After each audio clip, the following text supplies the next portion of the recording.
ادع إلى سبيل ربك بالحكمة والموعظة الحسنة وجادلهم بالتي هي أحسن إن ربك هو أعلم بمن ضل عن سبيله.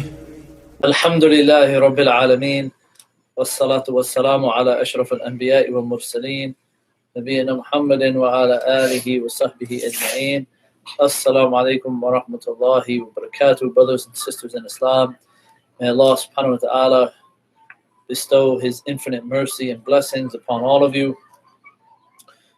Today we're gathered to continue discussing the great hadith of Zara, the hadith which Aisha radiallahu anha narrates, the narratives of 11 women and their dealings with their husbands and their description of their husbands.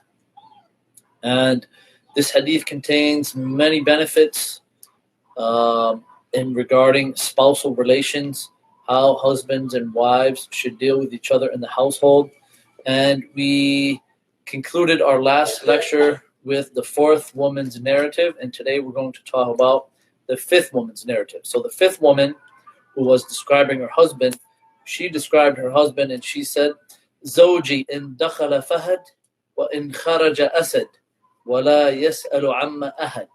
So the fifth woman, she said, when my husband enters the house, he's like a leopard. And if he goes out, he's like a lion. And don't ask about what happens in the house. So here the fifth woman is resembling her husband with a leopard. And leopards have many different traits and characteristics.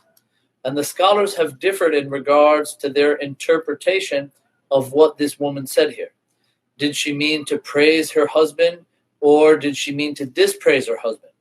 So what was she intending by describing her husband as a leopard? So this is from the eloquence of the Arabic language and also the eloquence of the Arabs, and particularly this woman, as she was describing her husband in a way that can be interpreted in two opposite ways. It could be in praising her husband or dispraising her husband. But the scholars who mentioned that she was praising her husband by resembling him with a leopard said that just how a leopard is heedless sometimes to the things which are going on around him, this is how her husband is or was when he would enter the house. He doesn't nitpick and pay attention to every little and small detail in the house. And also the scholars said that normally leopards are kind and gentle animals. They are patient, they are pardoning, and they are overlooking, just like her husband was with her. And leopards are also described with having some sort of modesty and shyness, and they are known to be animals that don't like to create too much mischief. And also the leopard is known for its strength and its ability to hunt and its ability to feed its family and bring home provisions. So if what she intended was praising her husband by resembling him to a leopard in these traits, then she has praised her husband in a very highly manner and said that her husband is one who takes care of her and brings home provisions for her and her children. As for the scholars who say that she may have been dispraising her husband, then if we think about some of the negative traits of a leopard, which are the most apparent, is number one, that it sleeps a lot, and it is sometimes considered to be lazy.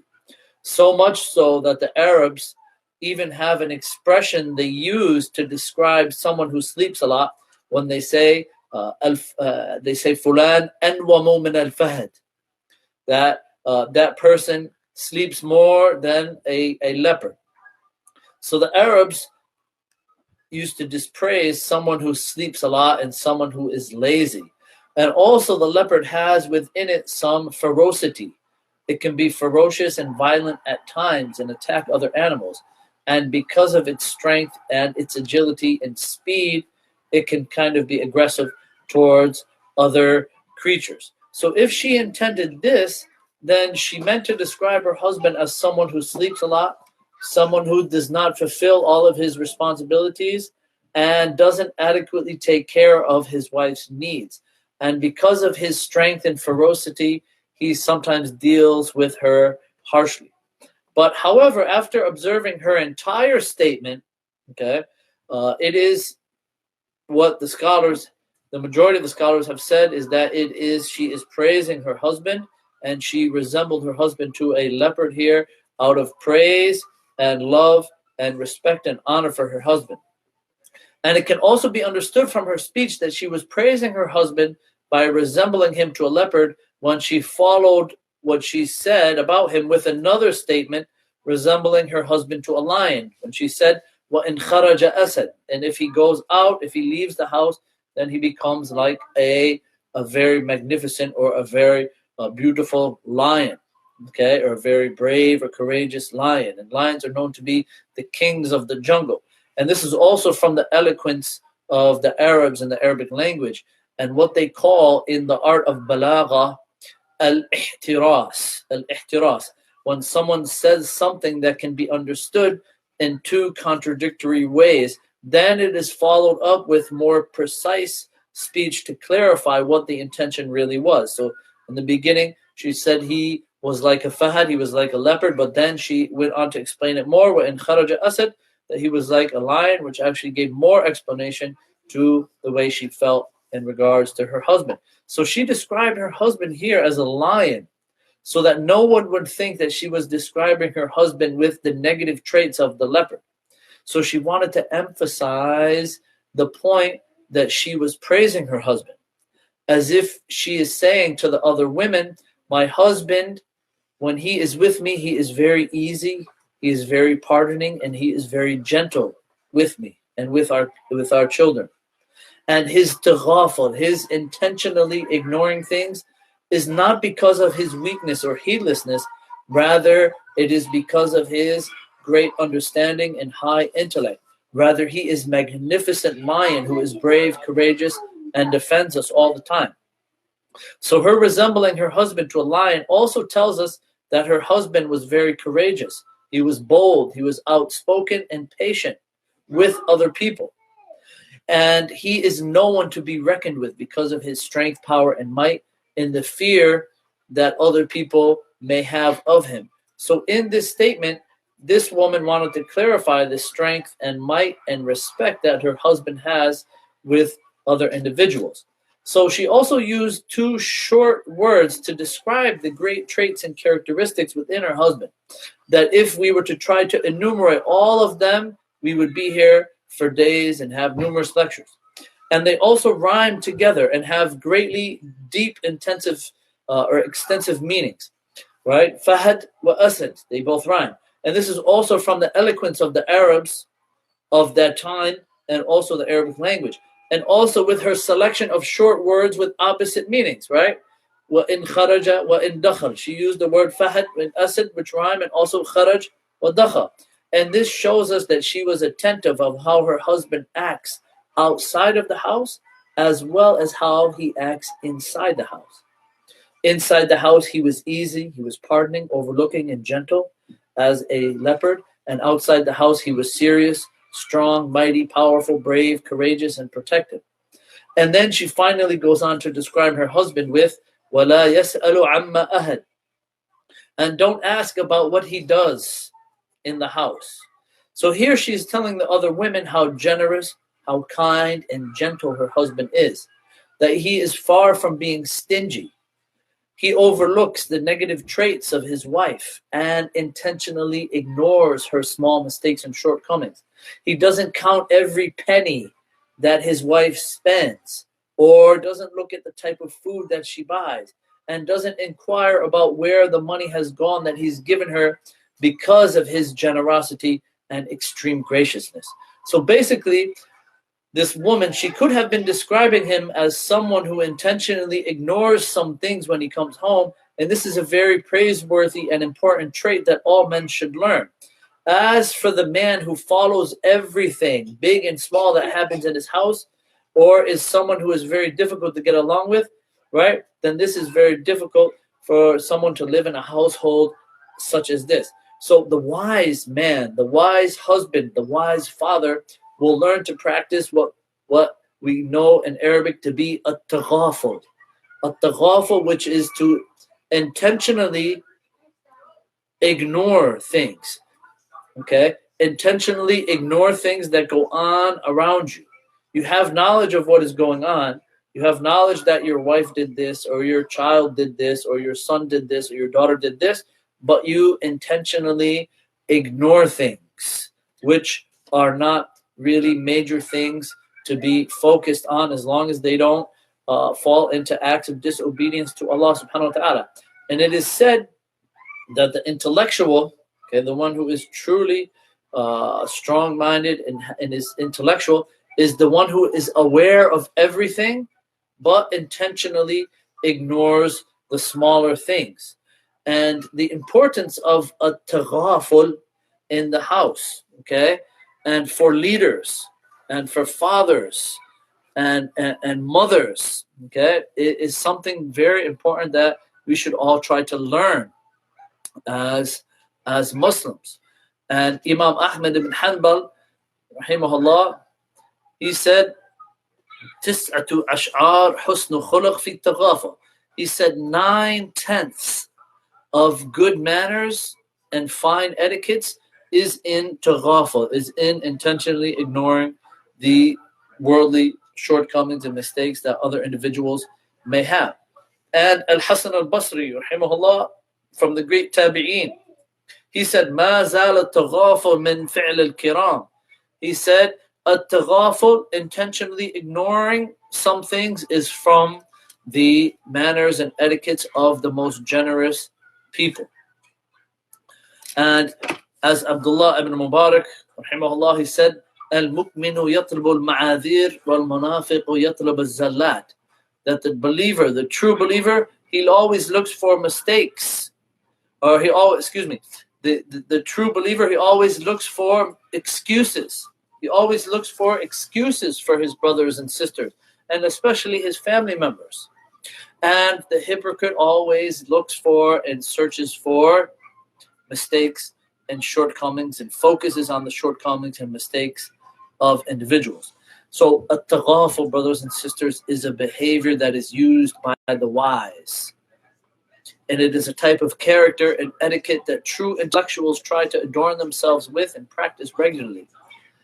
And at-taghaful is from the finest manners and etiquettes that one can adorn oneself with. So the one who practices taghaful knows and sees other people's mistakes and shortcomings, and they have the ability to reprimand them, but they overlook them and intentionally ignore them to keep good relations with other people. And the type of taghaful that we intend here, okay, that husbands should have, that wives should have, that fathers should have towards their children sometimes, is the taghaful, the type of overlooking and intentionally ignoring mistakes that concern people and their personal lives. The type of things that don't have anything to do with Allah's rights over us. Of course, we should never overlook something for someone for not fulfilling their rights with Allah subhanahu wa ta'ala, such as praying, fasting, wearing hijab, paying zakat, or making hajj. These things we can never overlook. Rather, we should remind each other with gentleness, kindness, and fine preaching. So as we said, at-taghaful, it means to overlook and intentionally ignore other people's faults, mistakes, and mishaps in their worldly affairs. And along with not blaming or reproaching others, okay? So not blaming people or putting them on the spot or pulling their card constantly is from the guidance of the Prophet Muhammad sallallahu alaihi wasallam in teaching his family and his companions and bringing about reconciliation. And it occurred in the lifetime of the Prophet Muhammad sallallahu alaihi wasallam that he confided a secret to his wife Hafsa. He told her something that he didn't want anyone else to know. But unfortunately, Hafsa, she told another one of the wives of the Prophet Muhammad sallallahu alaihi wasallam, who was Aisha. And then Allah subhanahu wa ta'ala revealed to the Prophet Muhammad sallallahu alaihi wasallam that Hafsa had told their secret to Aisha. So when the Prophet Muhammad sallallahu alaihi wasallam knew that Hafsa had shared their secret, he only shared with her part of what he knew, and he didn't blame her. He didn't reproach her, nor did he act ill or mean to her. Rather, he overlooked her mistake and intentionally ignored it. As Allah subhanahu wa ta'ala, He mentions in the Quran, وَإِذْ أَصَرَّ النَّبِيُّ إِلَى بَعْضِ أَزْوَاجِهِ حَدِيثًا فَلَمَّا نَبَّأَتْ بِهِ وَأَظْهَرَهُ اللَّهُ عَلَيْهِ أَرَّفَ بَعْضَهُ وَأَعْرَضَ عَنْ بَعْضٍ فَلَمَّا نَبَّأَهَا بِهِ قَالَتْ مَنْ أَنْبَأَكَ هَذَا قَالَ نَبَّأَنِيَ الْعَلِيمُ الْخَبِيرُ. And remember, Allah says in the Quran, and remember when the Prophet confided to one of his wives a statement, and when she informed another one of his wives of it, and Allah showed it to him, showed it to the messenger, he made known part of it and ignored a part. And when he informed her about it, she said, who told you this? Then the Prophet Muhammad ﷺ, he said, indeed, I was informed by the all-knowing, the all-acquainted with everything, who is Allah subhanahu wa ta'ala. So the scholars of tafsir, they say about this verse, that the Prophet Muhammad ﷺ didn't inform Hafsa of everything that Allah had told him about Hafsa, exposing their secret out of his fine character and manners, and not wanting to blame his wife and reproach her for her mistake. And there is some great poetry which the Arabs memorize, which says, إِذَا كُنْتَ فِي كُلِّ الْأُمُورِ مُعَاتِبًا. If you are someone who always blames other people for things, خَلِيلَكَ لَمْ تَلْقَ الَّذِي تُعَاقِبُ. Any friend that you meet, any individual that you meet will never be free from your blame. فَعِشْ وَاحِدًا أَوْ صِلْ أَخَاكَ فَإِنَّهُ. Live alone without any friends, or be forgiving and pardoning with them. مُقَارِفُ ذَنْبٍ مَرَّةً وَمُجَانِبُ. So, everyone commits sins sometimes, and they avoid sins at other times. إِذَا أَنْتَ لَمْ تَشْرَبْ مِرَارًا عَلَى الْقَذَى. If you've never drank from a vessel, from a container or a glass that had some specks of dirt in it, ظَمِئْتَ وَأَيُّ النَّاسِ تَصْفُو مُشَارِبُ. Then you would always be thirsty, and whose drinking vessel would always be clean. So these verses of poetry right here, this means that every human being has shortcomings and mistakes. And there is no one who is perfect except for Allah subhanahu wa ta'ala.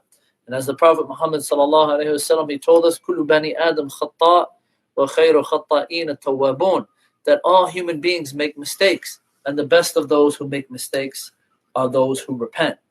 So brothers and sisters, fathers, mothers, spouses, husbands and wives, we have to remind each other that we all have deficiencies, and we all have character faults.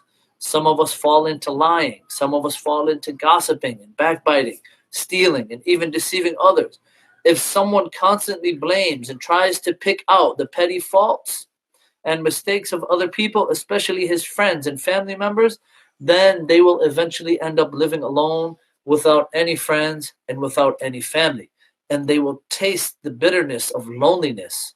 Or he will choose, so someone can either live by themselves and taste the bitterness of loneliness, or they can choose to live with friends and family and other people around them, while knowing that everyone has their mistakes, deficiencies, and shortcomings, and try to overlook the shortcomings that people have in their worldly affairs. So at-taghaful, brothers, overlooking and intentionally ignoring other people's personal mistakes and mishaps, keeps the love and affection between friends and loved ones. So the Muslims must learn how to overlook each other's personal mistakes and shortcomings that are not related to Allah or His Messenger's rights. And at-taghaful, overlooking other people's faults, is from the fine and noble etiquettes of the best, and the finest of behavior and manners that a Muslim can adorn him or herself with. As for the naive, the ignorant, and the heedless, then you find that they don't have this etiquette or behavior with others, nor do they try to learn it or practice it. And this is because of their deficient intellects, their lack of concern for others, and because of their sick souls and their non-Islamic mannerisms. So you find them focusing and nitpicking on every small mistake and mishap that other people have, that other people make, and they make mountains out of molehills. They overreact, and they blow things way out of proportion. They appear to be smart and intelligent by finding the faults of others and blaming them for them, but in all actuality, they will never be the leaders of themselves nor the leaders of their people. And one of the great righteous predecessors by the name of Bakr ibn Abdullah, he says, if you see someone busying themselves with finding the mistakes of others while forgetting and being heedless about their own mistakes and shortcomings, then know that the shaitan has deceived them. And it's been narrated in a hadith which Imam Ibn Hibban narrated in his Sahih, and Imam al-Albani authenticated in his Silsilah on the authority of Abu Hurairah radiallahu anhu, that he says, one of you sees that the Prophet Muhammad he says, one of you sees the speck of dirt in his brother's eye, but doesn't see the big log from a tree in his own eye. And a great poet once said about at-taghaful, about intentionally ignoring other people's worldly mistakes and shortcomings in their worldly affairs. He says, لَيْسَ الْغَبِيُّ بِسَيِّدِ فِي قَوْمِهِ لَيْسَ الْغَبِيُّ بِسَيِّدٍ فِي قَوْمِهِ لَكِنْ سَيِّدَ قَوْمِهِ الْمُتَغَابِ. The heedless individual is not the leader of his people. Rather, the leader of the people is one who acts as though he is heedless and doesn't know what's going on, but in all actuality, he really knows what is going on. So may Allah subhanahu wa ta'ala bless us with mercy, with His mercy and wisdom, and adorn us with these fine etiquettes and manners of at-taghaful, which is overlooking and intentionally ignoring other people's mistakes and shortcomings. So one thing we must constantly remind ourselves with, brothers and sisters, is that none of us are free from mistakes. None of us are free from shortcomings and character deficiencies. That we should busy ourselves with focusing and rectifying our own deficiencies and shortcomings before we busy ourselves worrying about other people's faults. And it is impossible for people to be free of mistakes. When we deal with our families and spouses, we need to realize just how we have deficiencies, our wives, our children, and our relatives do as well. And I'm sure that there doesn't pass by a week in our homes except that one of the two spouses feel annoyed, disturbed, or angry about some type of behavior, some type of statement, some type of action that either the husband or the wife or the mother or the father did. So it is not from the character of the Muslim to allow every small disagreement, every small argument, or every small mishap turn into a fight, or into name calling, or swearing, or cursing at their spouses, or sometimes even fighting. Sometimes those with deficient intellects and deficient understanding of the religion of Islam allow verbal disagreements with their spouses to lead to physical altercations and punching and hitting, even over something so petty, so small as the food being too salty, or the food being cold, or the house not being clean, or the clothes not being washed, or because the wife talked back to the husband. And we seek refuge in Allah subhanahu wa ta'ala from such actions. So because of this, brothers and sisters, it is upon both the husband and the wife to accept the other person the way they are in regards to their worldly affairs, with the deficiencies in character traits that they have, and to overlook and pardon and intentionally ignore things sometimes. I'm not saying all the time, but sometimes, and to choose the right moments to address those deficiencies and mistakes and mishaps, and do not do it in front of other people so that you do not humiliate or embarrass your husband or your wife or your children. And unfortunately, we find many men, they scrutinize about everything and are so picky when it comes to dealing with their wives. And they always have a response to their wives, or always have to have the last word. They open the refrigerator and they yell out, "Why aren't the things in the refrigerator arranged? Why didn't you put the vegetables on top and the fruit on the bottom?" Or they say, "Why is the dinner table dirty? There's crumbs on there. Why isn't the floor vacuumed?" Or, "I gave you $50 yesterday. Where did it go? What did you spend it on?" And he makes their life miserable together. So it is known that the generous and the noble people do not scrutinize or micromanage other people's lives. And also there are women who scrutinize their husbands, always asking their husbands, "What did you mean by that?" Or, "Who was that who called you on the phone?" Or, "Who's this one who messaged you on your phone?" Or, "Why did you come home late? Where were you?" they make mountains out of molehills when dealing with their husbands sometimes. So brothers and sisters in Islam, we need to learn how to practice at-taghaful. We need to learn how to intentionally ignore things sometimes so as to keep good relations with others.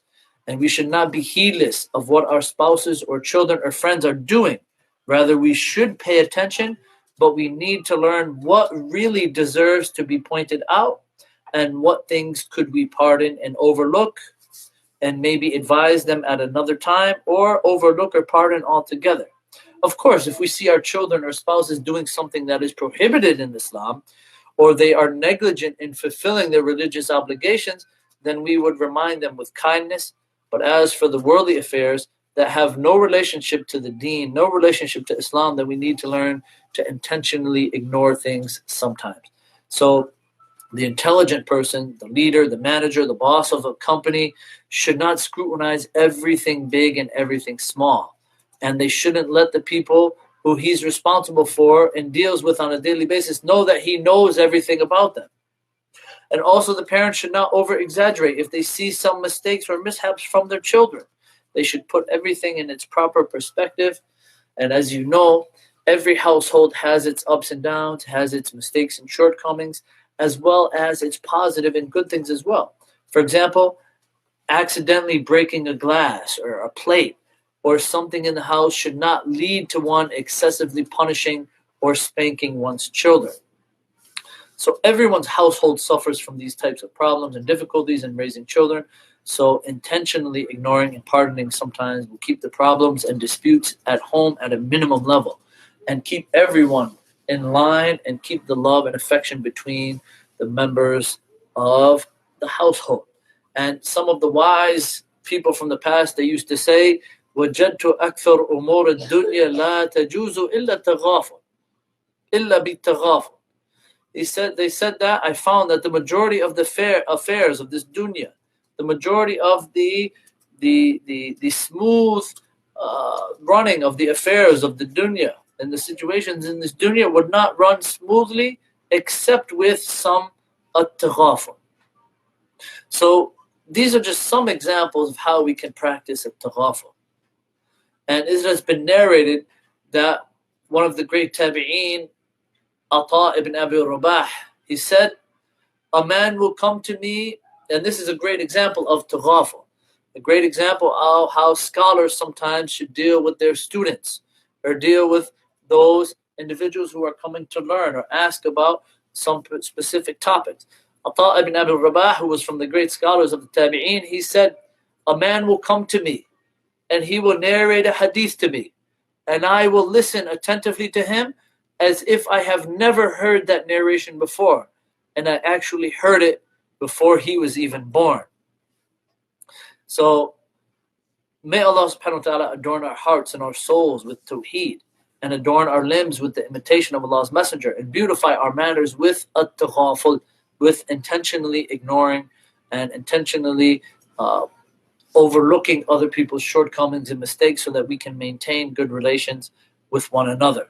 So also what we benefit from this hadith is from the manners of a good husband. And it is very important and necessary for the husband, if he is the master and head of the household, whom which everyone is obedient to appease, okay? To appease and politically flatter, to use mudara, okay?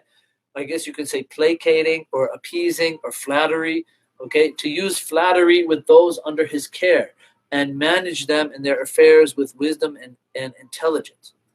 So if we think about it, how many problems within the household occur because the man, the husband or the father, does not know how to manage and resolve the issues? Whereas many of the problems that occur inside the house could be easily resolved if the husband would sometimes intentionally ignore things and use flattery and use placating and things like this. Our Prophet Muhammad ﷺ advised us to use wisdom and gentleness with our families, especially our wives. As Abu Hurairah radiallahu anhu, he narrated, as Messenger of Allah ﷺ, he said, whoever believes in Allah and the hereafter If he witnesses any matter, he should talk in good terms about it or keep quiet. And then he said, act kindly towards women, for a woman is created from a rib, and the most crooked part of the rib is the top. If you attempt to straighten it, you will break it. And if you leave it, its crookedness will remain there. So act kindly towards women.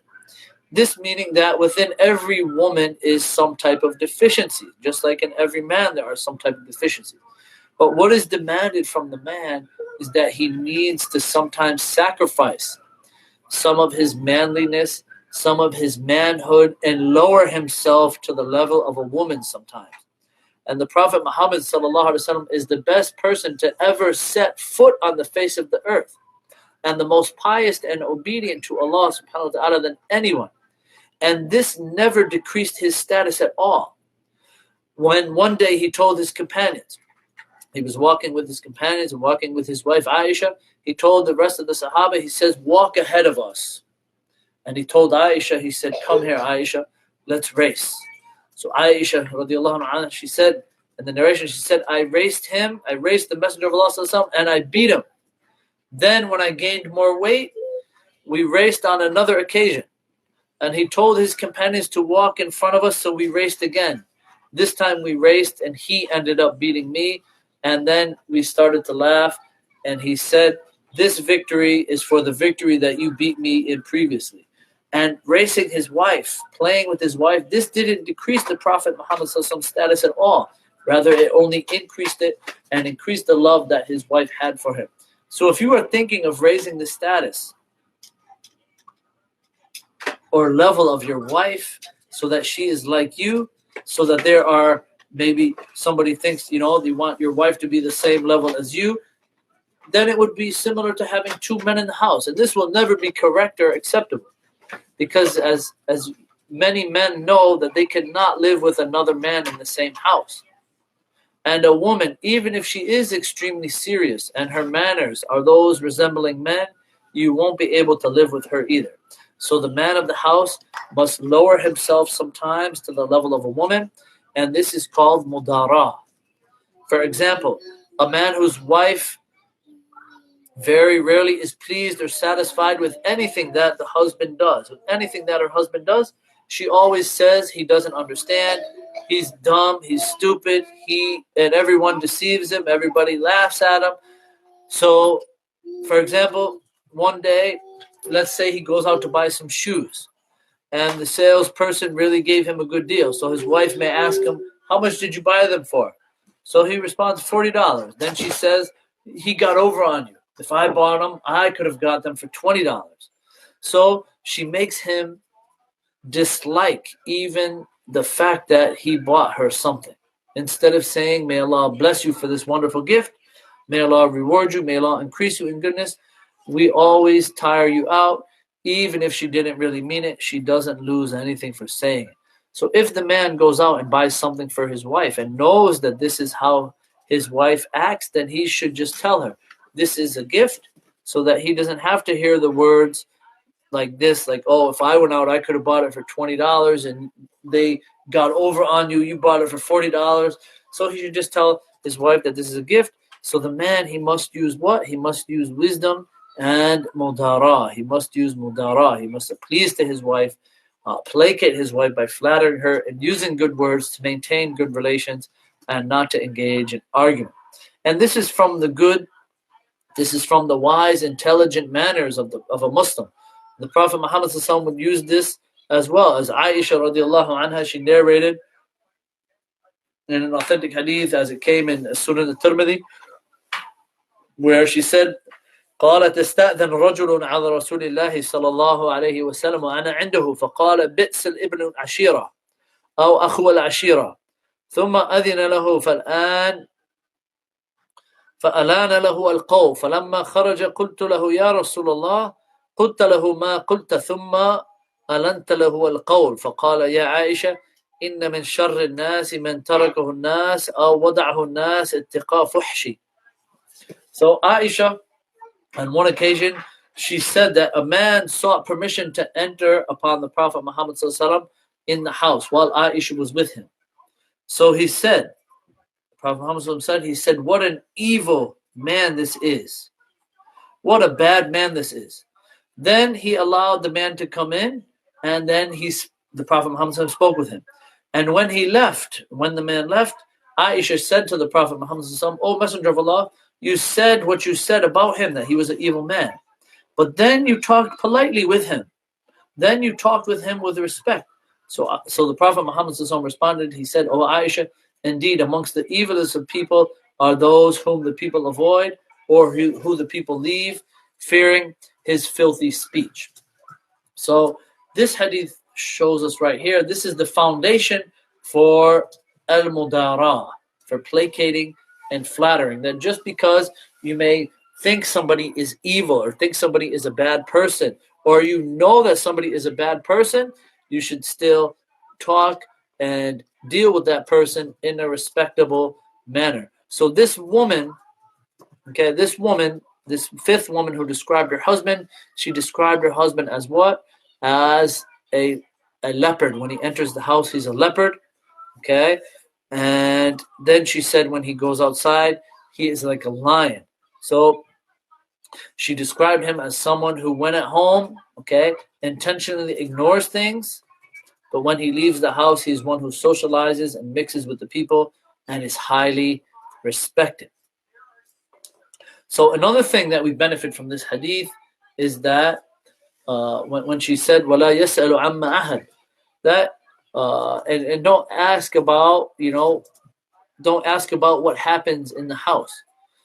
So another benefit that we can learn from this is that the husband should not ask his wife about every single thing that goes on. Okay, he shouldn't ask his wife, "Well, I bought some bananas. Where are they?" Or "I gave you $50. What did you do with it?" Some husbands are so stingy that they even count the pieces of chicken that they bought from the supermarket, or they count how many pieces of meat. And if they find that there's one piece of chicken missing or one piece of meat, right, the wife may say, "Well, the cat ate it." Then he goes and weighs the cat. And this is not how a husband should act. Rather, he should be generous. He should be gracious, right? Maybe she gave some meat to her friends or family or for charity. Do not embarrass your wives, brothers. Do not embarrass the mother of your children. Rather, be generous with your wife. Okay? So the fifth woman, she said this about her husband because he doesn't ask her about what happens in the house or what she does with the things in the house. So the fifth woman, she's actually praising her husband in a great manner. So until our next lecture, we will we'll talk about, inshallah, in our next lecture, we'll talk about the sixth woman, her narrative, and what she described her husband as. And until next time, Jazakallah khair wa barakallahu feek for joining us. Assalamu alaikum wa rahmatullahi wa barakatuh.